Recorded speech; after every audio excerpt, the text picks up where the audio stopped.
నమస్కారం. ఘంటారావానికి స్వాగతం. ప్రధానాంశాలు. గోదావరి నదిలో కాలుష్య నివారణకు చర్యలు చేపట్టండి. నీటి నమూనాలను పరీక్షలకు పంపాలని పవన్ ఆదేశం.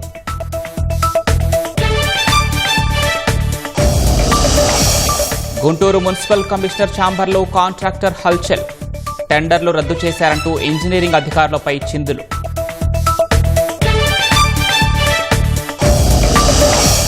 ఉత్తరప్రదేశ్లో డబుల్ డెక్కర్ ఏసీ బస్సు బోల్తా. 6 దుర్మరణం, 21 మందికి గాయాలు.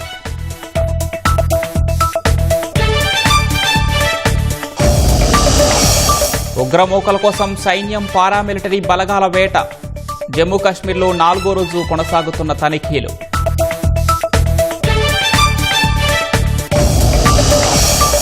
ఇండో పసిఫిక్ ప్రాంత ఆందోళనలను పరిష్కరిద్దాం. క్వాడ్ దేశాలకు భారత విదేశాంగ మంత్రి జయశంకర్ పిలుపు.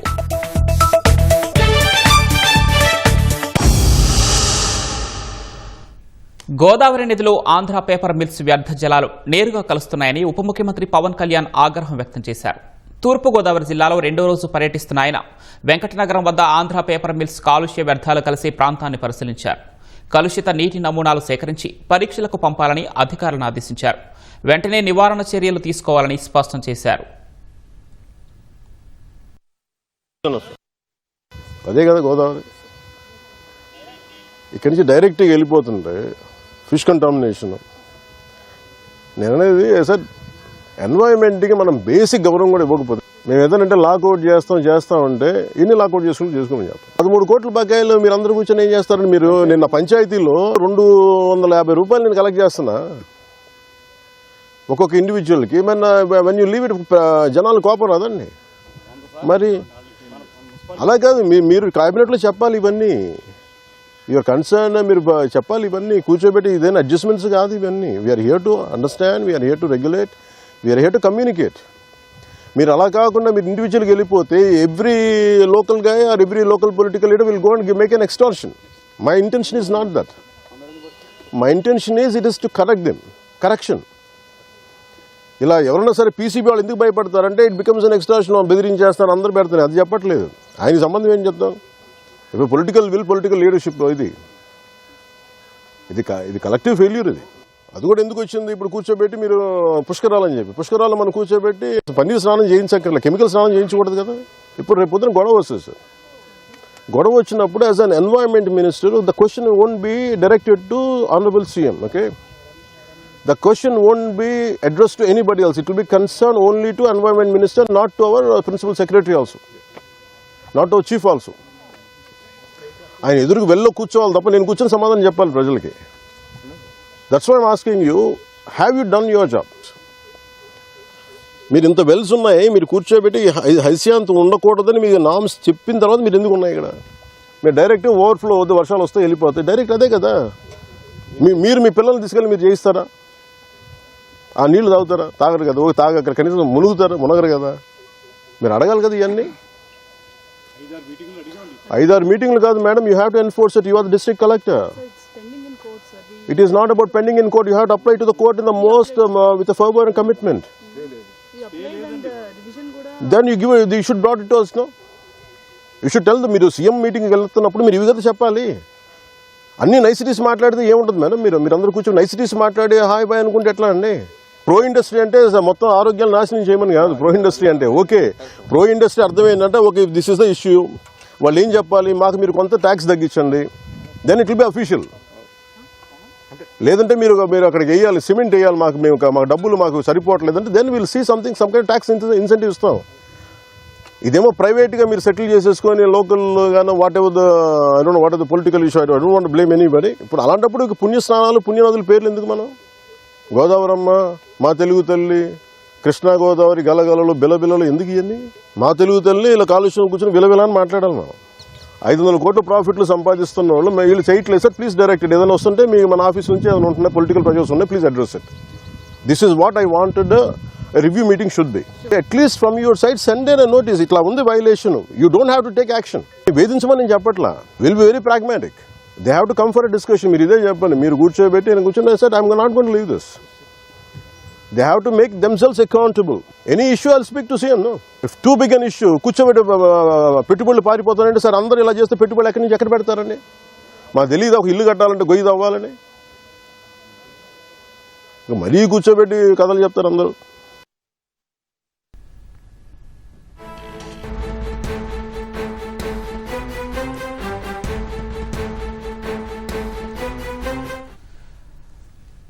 రాజమహేంద్రవరం మున్సిపల్ కార్యాలయంలో అధికారులతో ఉప ముఖ్యమంత్రి పవన్ కళ్యాణ్ సమావేశమయ్యారు. దీనికి సంబంధించి మరింత సమాచారం మా ప్రతినిధి రమణ ప్రత్యక్ష ప్రసారం ద్వారా అందిస్తారు.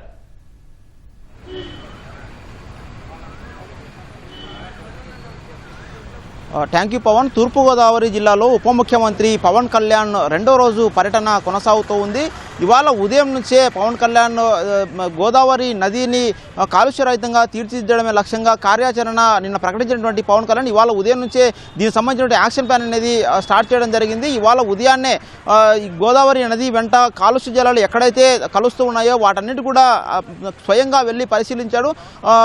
రాజమహేంద్రవరంలో ఉన్నటువంటి ఆంధ్ర పేపర్ మిల్లు అక్కడి నుంచి విడుదల చేసినటువంటి వ్యర్థాలను సమీపంలో ఉన్నటువంటి గోదావరి నదిలో కలుస్తుందని తెలుసుకున్నటువంటి పవన్ కళ్యాణ్ నేరుగా ఉదయాన్నే అక్కడికి అకస్మాత్తుగా తనిఖీ కోసం వెళ్లారు. దీని కలెక్టర్ కీర్తి చేకూరి అదేవిధంగా ఉన్నతాధికారులు వెంటరాగా ప్రత్యేకంగా నదిలోనే బోట్లో ప్రయాణించి అక్కడికి చేరుకొని వెంకటనగరంలో ఎక్కడైతే గోదావరి నదిలో ఆంధ్ర పేపర్లు వ్యర్థాలు కలుస్తూ ఉన్నాయో ఆ ప్రాంతాన్ని ప్రత్యేకంగా పరిశీలించారు. అక్కడ శుద్ధి చేయకుండానే ఫ్యాక్టరీ నుంచి నేరుగా నీటిని కలుషిత జలాలను నదిలో కలవడాన్ని చూసి పవన్ కళ్యాణ్ ఆగ్రహం వ్యక్తం చేశారు.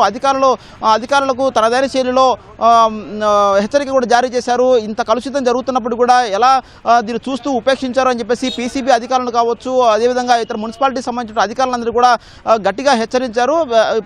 వచ్చే దారిలో నల్లా చెరువు దగ్గర ఉన్నటువంటి ఈ మురుగునీటి శుద్ధి కేంద్రాన్ని మరోసారి పవన్ కళ్యాణ్ తనిఖీ చేస్తారు. నిన్న ఒకసారి తనిఖీ చేసి అక్కడ పనిచేస్తున్నటువంటి తీరు అలాగే శుద్ధి చేస్తున్నటువంటి క్రమాన్ని కూడా తెలుసుకున్నారు. ఇవాళ కూడా మరోసారి తనిఖీ చేసి అది కేంద్రం పనిచేస్తుందా లేదా అనే విషయాన్ని అకస్మాత్తుగా తనిఖీ చేశారు. ప్రస్తుతం రాజమహేంద్రవరం మున్సిపల్ కార్పొరేషన్కు చేరుకొని ఇక్కడ ఉన్నతాధికారులతో సమీక్ష నిర్వహిస్తూ ఉన్నారు. కలెక్టర్ కీర్తి చేకూరి అదేవిధంగా మున్సిపల్ శాఖ అధికారులు కమిషనర్ రాహుల్ మీనా అదేవిధంగా పోలీసు అధికారులు కావచ్చు, ఇది పీసీబీ పొల్యూషన్ కంట్రోల్ బోర్డు అధికారులు అలాగే క్లీన్ కృష్ణా గోదావరి మిషన్ అధికారులు అందరూ కూడా ఈ సమీక్షలో పాల్గొనడం జరిగింది. ప్రత్యేకంగా ఈ గోదావరి నదిని ఎట్టి పరిస్థితులను స్వచ్ఛంగా తీర్చిదిద్దాలని దాని లక్ష్యంగా పెట్టుకున్నానని వచ్చే పుష్కరాలకి ఖచ్చితంగా చాలా శుభ్రంగా ఉండేలా ఎలాంటి కాలుష్య రహితంగా గోదావరి నదిని తీర్చిదిద్దడమే లక్ష్యంగా యాక్షన్ ప్లాన్ను చేపట్టాలని నిన్న పవన్ కళ్యాణ్ అధికారులందరూ కూడా ఆదేశాలు జారీ చేశారు. దీనికోసం ప్రత్యేకంగా టాస్క్ ఫోర్స్ను కూడా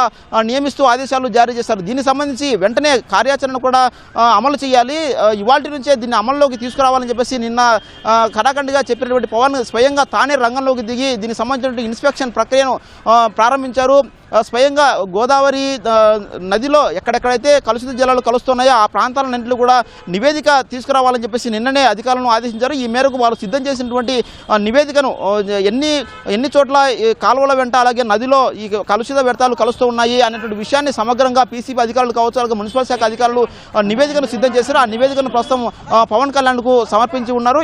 దీనికి సంబంధించి అక్కడ ఖచ్చితంగా మురుగునీటి శుద్ధి కేంద్రాలు ఖచ్చితంగా ఏర్పాటు చేయాల్సి ఉండగా ఎన్ని ఏర్పాటు చేశారు, ఇంకా ఎన్ని పెండింగ్లో ఉన్నాయి, ఎన్ని నిర్మాణ దశలో ఉన్నాయి, ఎంత నిధులు అవసరం ఉంది అనేటువంటి అంచనాలతో ప్రత్యేకంగా నివేదిక కూడా రూపొందించారు. వీటన్నిటిపైన ప్రస్తుతం పవన్ కళ్యాణ్ అధికారులతో సమీక్షిస్తూ ఉన్నారు. దీనికి సంబంధించి గోదావరి తీరంలో చూస్తే కనుక 50 MLD సంబంధించి మురుగునీటి శుద్ధి కేంద్రాన్ని క్లీన్ చేసేటటువంటి ఈ కేంద్రాన్ని ప్రస్తుతం అమల్లో ఉంది, ప్రస్తుతం పనిచేస్తూ ఉంది. అదేవిధంగా ఆవాలో మరొక 50 MLD మురుగునీటి శుద్ధి కేంద్రం ప్రస్తుతం నిర్మాణ దశలో ఉంది.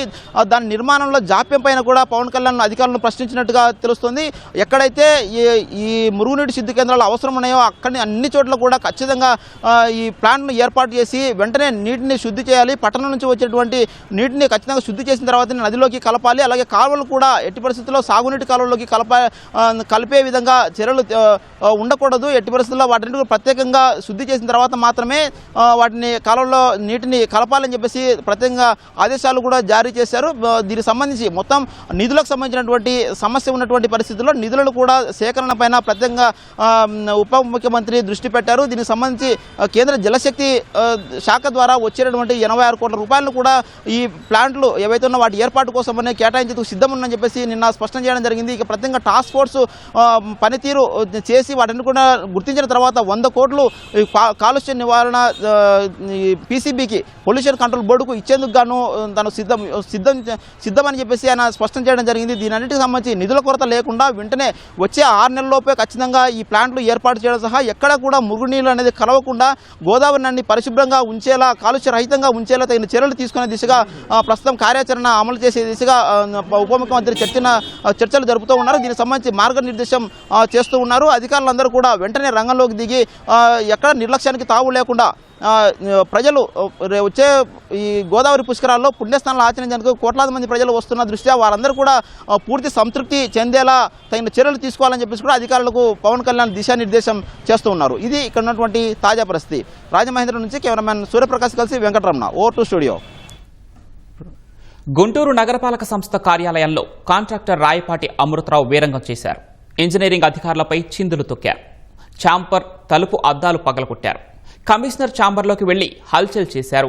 నగరంలో మురుగు కాలువలు, రోడ్ల విస్తరణ పనులు సరిగ్గా చేయని కాంట్రాక్టర్లను కమిషనర్ మయూర్ అశోక్ బ్లాక్ లిస్టులో పెట్టారు. అందులో అమృతరావు కూడా ఉన్నారు. పనులు ఆగకుండా రీటెండరింగ్ నిర్వహించాలని కమిషనర్ నిర్ణయించారు. ఆ ప్రక్రియ జరుగుతుండగా అమృతరావు తన అనుచరులతో కలిసి కార్పొరేషన్కు వచ్చారు. కార్యాలయ తలుపు అద్దాలు పగలగొట్టారు. కమిషనర్ ఛాంబర్లోకి వెళ్లేందుకు ప్రయత్నించగా సిబ్బంది అడ్డుకున్నారు. టెండర్లు రద్దు చేయడంపై తాను వినతిపత్రం ఇవ్వాలని అమృతరావు పట్టుపట్టారు. ఆ తర్వాత కమిషనర్ ఛాంబర్లోకి వెళ్లి ఆయనను నిలదీసినట్లు మాట్లాడారు. ఈ వ్యవహారంపై కార్పొరేషన్ మేనేజర్ బాలాజీ ఫిర్యాదు మేరకు లాలాపేట పోలీసులకు అక్కడకు చేరుకొని అమృతరావుతో పాటు అతని అనుచరులని అక్కడి నుంచి పంపించారు.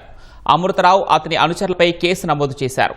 గతంలోనూ కార్పొరేషన్ ఎస్సీని అమృతరావు పరుషంగా మాట్లాడటం వివాదాస్పదమైంది.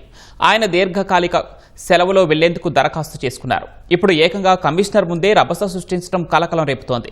తెలుగుదేశంలో అమృతరావు క్రియాశీలకంగా ఉంటున్నారు.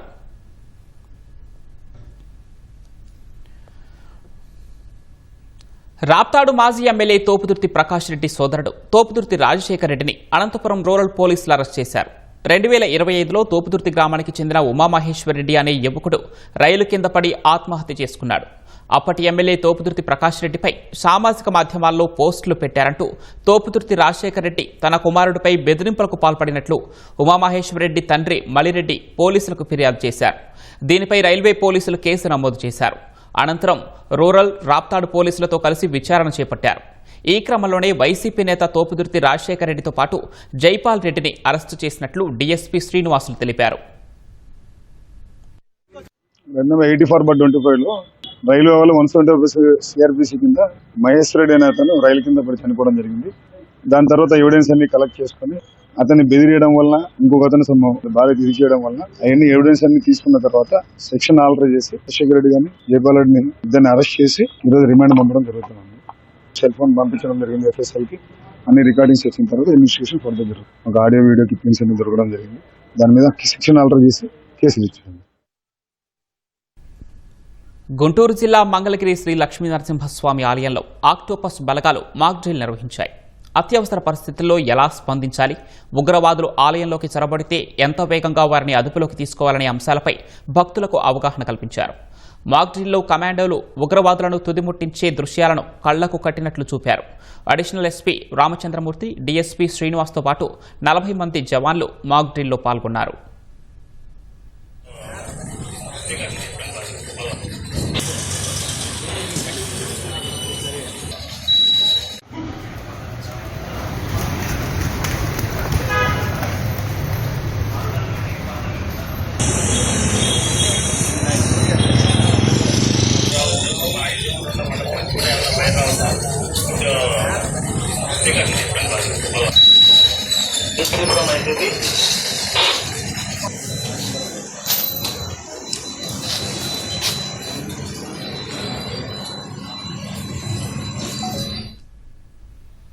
విజయవాడ అంతర్జాతీయ విమానాశ్రయంలో ఎబోలా వైరస్ స్క్రీనింగ్ పరీక్షలు నిర్వహించారు.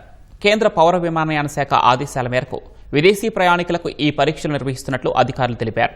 ఉదయం సింగపూర్ నుంచి వచ్చిన ప్రయాణికులకు ఆరోగ్య సిబ్బంది ఎబోలా వైరస్ పరీక్షలు నిర్వహించారు.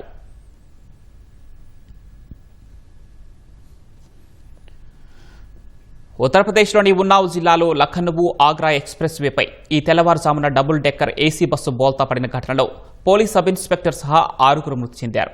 మరో 21 మంది గాయపడ్డారు. ఢిల్లీ నుంచి బీహార్కు సుమారు 50 మంది ప్రయాణికులతో వెళుతున్న బస్సు ఈ ఉదయం 5 గంటల సమయంలో నిభాఖేడా గ్రామం సమీపంలో అదుపు తప్పి బోల్తా పడినట్లు పోలీసులు తెలిపారు. డ్రైవర్ నిద్రమత్తులోకి జారుకోవడం వల్లే వాహనం అదుపు తప్పినట్లు ప్రాథమిక విచారణలో తేలింది. వేగంగా వెళ్తున్న బస్సు అకస్మాత్తుగా డివైడర్ను ఢీకొట్టి బోల్తా పడిందని స్థానికులు తెలిపారు. ఆ తీవ్రతకు బస్సు రోడ్డు పక్కన ఉన్న రైలింగ్పై ఇరుక్కుపోగా పలువురు ప్రయాణికులు కిటికీల్లోంచి కింద పడిపోయారు.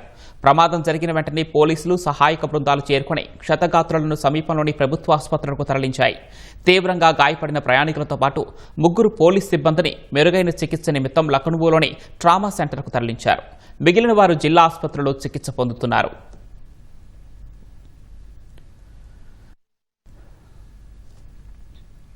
శాంతి చర్చలు సజావుగా జరుగుతున్నాయని చెబుతూనే ఇరాన్పై అమెరికా మళ్లీ దాడులకు దిగింది. ఆత్మరక్షణ కోసం ఇరాన్ క్షిపణి ప్రయోగ కేంద్రాలు, సీమైన్ సమర్చే బోట్లను లక్ష్యంగా తీసుకున్నట్లు అమెరికా సైన్యం ప్రకటించింది. ఇరాన్తో శాంతి ఒప్పందం ఉన్న నేపథ్యంలో పూర్తి స్థాయి నిగ్రహం పాటించామని చెప్పుకొచ్చింది.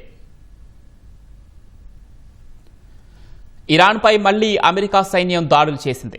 దక్షిణ ఇరాన్లోని క్షిపణి ప్రయోగ కేంద్రాలు, మైన్లను అమర్చే పడవలపై ఆత్మరక్షణ కోసం దాడులు చేసినట్లు తెలిపింది.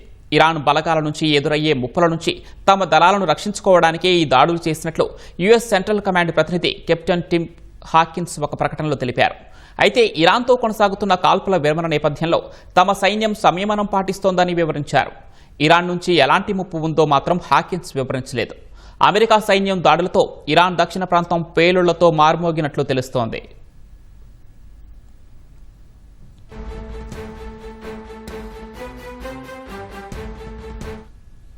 స్ట్రైట్ ఆఫ్ హర్మూజ్ పై ఉన్న ఇరాన్ నావికాదళ స్థావరం దక్షిణ ఓడరేవు నగరమైన బందర్ అబ్బాస్ సమీపంలోని ఒక ప్రాంతాన్ని లక్ష్యంగా చేసుకుని దాడులు జరిగాయని కెప్టెన్ హాకిన్స్ తెలిపారు.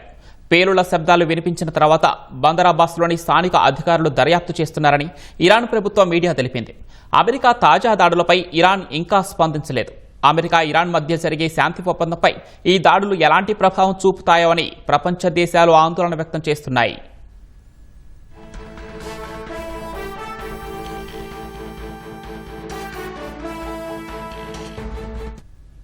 ఇరాన్తో శాంతి ఒప్పందంపై పరోక్ష చర్చల్లో పురోగతి ఉందని అమెరికా అధ్యక్షుడు డొనాల్డ్ ట్రంప్ నిన్ననే పోస్ట్ చేశారు.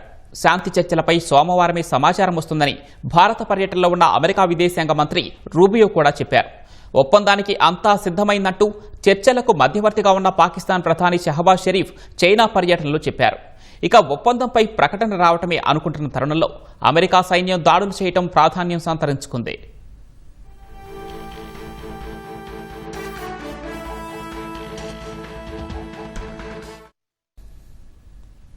దేశవ్యాప్తంగా కంప్రెస్డ్ న్యాచురల్ గ్యాస్ సిఎన్జి ధరలను చమురు మార్కెటింగ్ సంస్థలు మరోసారి పెంచాయి. సిఎన్జి కిలోకు ₹2 చొప్పున పెంచుతూ నిర్ణయం తీసుకున్నాయి. మే 15 నుంచి సిఎన్జి ధరలు పెరగటం ఇది 4వసారి. తాజా పెంపుతో దేశ రాజధాని ఢిల్లీలో కేజీ సిఎన్జి ధర ₹83.09 పెరిగింది. మే 15న కిలోకు ₹2, మే 18న రూపాయి, ఈ నెల 23న రూపాయి చొప్పున సిఎన్జి ధర పెరిగింది. మొత్తంగా గత 11 రోజుల్లో సిఎన్జి ధర కేజీకి ₹6 పెరిగింది. ముడి చమురు, గ్యాస్ సరఫరాకు కీలకమైన హర్ముజ్ జలసంధిలో అంతరాయాలు, ఇరాన్ యుద్ధం నేపథ్యంలో చమురు మార్కెటింగ్ సంస్థలు వరుసగా ధరలు పెంచుతున్నాయి. సిఎన్జి ధరల పెరుగుదల కారణంగా క్యాబ్ ఆపరేటర్లు, ఆటోల నిర్వహణ ఖర్చులు భారీగా పెరగనున్నాయి. లాజిస్టిక్స్ ఖర్చు కూడా పెరుగుతుంది. తద్వారా నిత్యావసర వస్తువుల రిటైల్ ధరలపైన ప్రభావం పడుతుంది. జమ్మూ కాశ్మీర్లోని రాజౌరి జిల్లాలో ఉగ్రమూకల కోసం సైన్యం, పారామిలిటరీ బలగాలు వేట కొనసాగిస్తున్నాయి.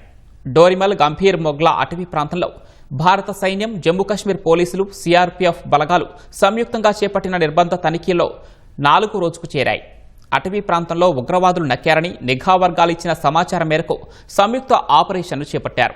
3 రోజులుగా అక్కడ భారీ ఎత్తున ఎదురుకాల్పులు జరుగుతున్నట్లు తెలుస్తోంది.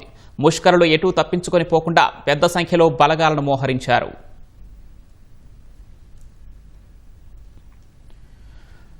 సరఫరా గొలుసుల స్థిరత్వం, కనెక్టివిటీ అవరోధాలు, మౌలిక సదుపాయాలలో లోపాల పరిష్కారానికి కృషి చేయాలని క్వాడ్ దేశాలకు భారత విదేశాంగ మంత్రి ఎస్ జయశంకర్ పిలుపునిచ్చారు. భారత్, అమెరికా, ఆస్ట్రేలియా, జపాన్ దేశాల కూటమైన క్వాడ్ విదేశాంగ మంత్రుల సమావేశం ఢిల్లీలో జరుగుతోంది. అమెరికా విదేశాంగ మంత్రి మార్కో రూబియో, ఆస్ట్రేలియా విదేశాంగ మంత్రి పెన్నీ వాంగ్, జపాన్ విదేశాంగ మంత్రి తోషిమిట్సు మొతేకి హాజరయ్యారు. ఈ సమావేశానికి నేతృత్వం వహించిన జయశంకర్ ఇండో పసిఫిక్ ప్రాంత ఆందోళనలను పరిష్కరించడానికి సముద్ర భద్రత కోసం కలిసి పనిచేద్దామని పిలుపునిచ్చారు. ఇండో పసిఫిక్ ప్రాంతం పట్ల ఉమ్మడి బాధ్యతను అందరూ పంచుకుందామన్నారు. ఇండో పసిఫిక్ ప్రాంతం ప్రపంచ వృద్ధికి, స్థిరత్వానికి చోదక శక్తిగా కొనసాగాలని జయశంకర్ ఆకాంక్షించారు.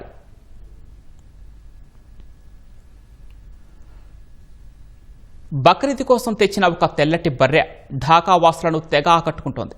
బక్రీద్ కుర్బానీ కోసం దాదాపు 2 నెలల క్రితం ఈ బర్రెను మహమ్మద్ ఫరీదుజ్జమాన్ షారోన్ అనే వ్యక్తి కొనుగోలు చేశారు. అయితే ఈ తెల్లటి గేదె తలపై జుట్టు రంగు అమెరికా అధ్యక్షుడు ట్రంప్ జుట్టును పోలి ఉందనే ప్రచారం సామాజిక మాధ్యమాల్లో వైరల్ అయ్యింది. అంతే, ఈ గేదెను చూసేందుకు ప్రజలు బారులు తీరుతున్నారు. కొందరు ఫోటోలు తీసుకుంటుంటే మరికొందరు బర్రెతో సెల్ఫీలు తీసుకుంటున్నారు. దీనికి ఢాకా వాసులు డొనాల్డ్ ట్రంప్ అని ముద్దు పేరు కూడా పెట్టేశారు.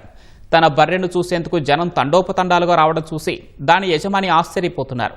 తాను బక్రీద్ కోసం తెచ్చిన గేదెకు ఇంత ప్రాచుర్యం వస్తుందని ఊహించలేదన్నారు.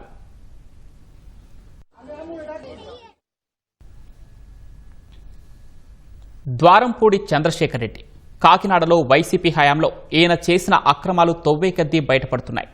వైసీపీ హయాంలో కాకినాడలో విద్యుత్ సబ్స్టేషన్, ఘన ద్రవ వ్యర్థాల నిర్వహణ ప్లాంట్ కోసం భూసేకరణ ముసుగులో చేసిన అక్రమాలు విజిలెన్స్ విచారణలో బయటపడ్డాయి. అయిన వారికి సంబంధించిన పనికిరాని భూములను ఎవరికీ తెలియకుండా నకిలీ నోటిఫికేషన్లతో ప్రభుత్వానికి కట్టబెట్టి టీడీఆర్ బాండ్ల రూపంలో కోట్ల రూపాయల్లో కొల్లగొట్టారు. నామమాత్రపు ధరకే పోర్టు స్థలం ఇస్తామన్నా పట్టించుకోకుండా ద్వారంపూడికి వత్తాసు పరిగిన అధికారులు ప్రభుత్వ ఖజానాకు 100 కోట్లు నష్టం తెచ్చిపెట్టినట్లు విజిలెన్స్ విచారణలో తేలింది.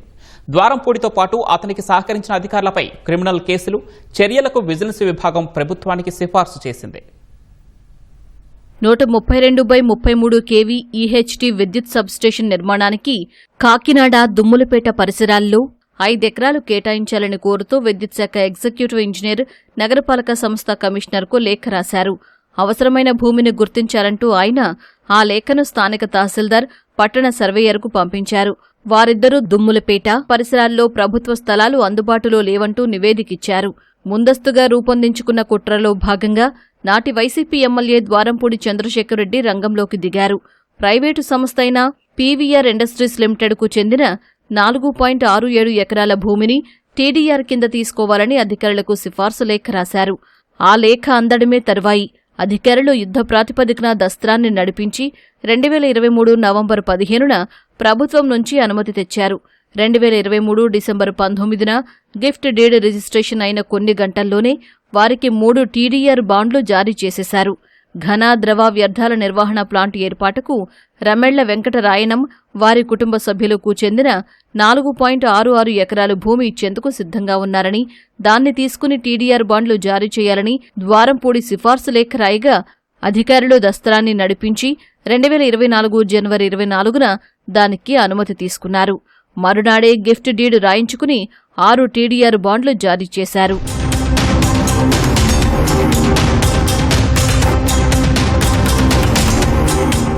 విద్యుత్ సబ్స్టేషన్, ఘన ద్రవ వ్యర్థాల నిర్వహణ ప్లాంటు నిర్మాణానికంటూ ఆర్ఓసీ నంబర్లతో ఫైళ్లు నడిపించారు. క్షేత్రస్థాయిలో పరిశీలించగా అసలు ఆ నంబర్లు ఈ భూసేకరణ ప్రక్రియకు సంబంధించినవే కావని, అవి వేరే వ్యక్తులు, సంస్థలకు సంబంధించిన సాధారణ అర్జీలని తేలింది. టీడీఆర్ జారీ ద్వారా భూసేకరణ చేస్తున్న విషయం ఎవరికీ తెలియకుండా ఉండేందుకు ఇలా చేశారని విజిలెన్స్ అధికారులు తేల్చారు. విద్యుత్ సబ్స్టేషన్ నిర్మాణానికి చదరపు గజానికి 65.98 లీజు ధరతో భూమి ఇచ్చేందుకు సిద్ధంగా ఉన్నట్లు పోర్టు అధికారి సమ్మతించినా ఆ ప్రత్యామ్నాయాన్ని అధికారులు ఉద్దేశపూర్వకంగానే పట్టించుకోలేదని నివేదికలో వెల్లడించారు. లీజుకు భూమి తీసుకుని ఉంటే ప్రభుత్వానికి 100 కోట్ల రూపాయలు ఆదా అయ్యేవని, అలా చేయకుండా ప్రైవేటు వ్యక్తులకు టీడీఆర్ బాండ్లు జారీ చేశారని పేర్కొన్నారు. తద్వారా ప్రభుత్వ ఖజానాకు భారీగా నష్టం కలిగించారని ప్రభుత్వానికి నివేదించారు. సబ్స్టేషన్ నిర్మాణానికి ప్రభుత్వ భూమి అందుబాటులో లేకపోతే ఏపీఈపీడీసీఎల్ కోసం ప్రైవేటు భూమి సేకరించి ఇవ్వాల్సిన అవసరం నగరపాలక సంస్థకు లేదు. అయినా టీడీఆర్ బాండ్ల జారీ ద్వారా భూములు తీసుకున్నారు. ఘన, ద్రవ వ్యర్థాల నిర్వహణ ప్లాంట్ ఏర్పాటుకు 23 ఎకరాలు గుర్తించాలని కాకినాడ కలెక్టర్ నగరపాలక సంస్థ కమిషనర్ను 2022లోనే కోరారు. కార్పొరేషన్ అధికారులకు సదుద్దేశముంటే టీడీఆర్ ప్రక్రియను అప్పట్లోనే ప్రారంభించేవారు. కానీ అలా చేయలేదు. 23 ఎకరాల అవసరం ఉండగా ఎమ్మెల్యే ద్వారంపూడి చెప్పిన భూ యజమానికి లబ్ధి చేకూర్చేందుకు 4.66 ఎకరాలే నకిలీ నోటిఫికేషన్తో యుద్ధ ప్రాతిపదికన సేకరించారు. టీడీఆర్ బాండ్ల జారీ ద్వారా సేకరించిన భూమి పూర్తిగా ముళ్ల పొదలతో లోతట్టు ప్రాంతంలో ఉంది. వినియోగానికి అనువుగా లేదు. సేకరించి 2.5 ఏళ్లు గడుస్తున్నా నేటికి అక్కడ ఎలాంటి నిర్మాణాలు చేపట్టలేదు.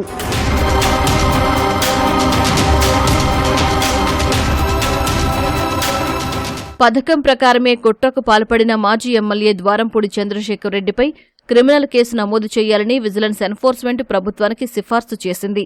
అప్పటి ప్రస్తుత రాష్ట్ర పట్టణ ప్రణాళిక విభాగం డైరెక్టర్ విద్యుల్లత, కాకినాడ నగరపాలక సంస్థ అప్పటి కమిషనర్ నాగ నరసింహారావు, నాటి డిప్యూటీ సిటీ ప్లానర్ హరిదాస్లపై క్రమశిక్షణా చర్యలు తీసుకోవాలని నాటి అసిస్టెంట్ సిటీ ప్లానర్ కెవి నాగశాస్త్రులపై ఏపీ రివైజ్డ్ పింఛన్ రూల్స్ ప్రకారం చర్యలు ప్రభుత్వానికి నివేదించింది.